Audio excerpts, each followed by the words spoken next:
Mateo chapter 8 verses 23 to 27. Pinatigil ni Jesus ang unos.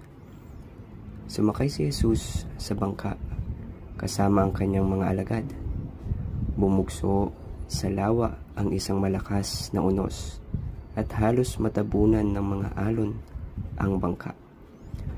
Ngunit natutulog noon si Jesus, kaya't nilapitan siya ng mga alagad at ginising. "Panginoon, tulungan ninyo kami," sabi nila. "Lulubog tayo." At sinabi niya sa kanila, "Ano't kayo'y natatakot?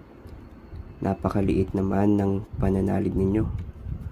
Bumangon siya at sinaway ang hangin at ang dagat, at tumahimik ang mga ito. Namangha silang lahat at ang sabi, "Anong tao ito? Kahit ang hangin at ang dagat ay tumatalima sa kanya."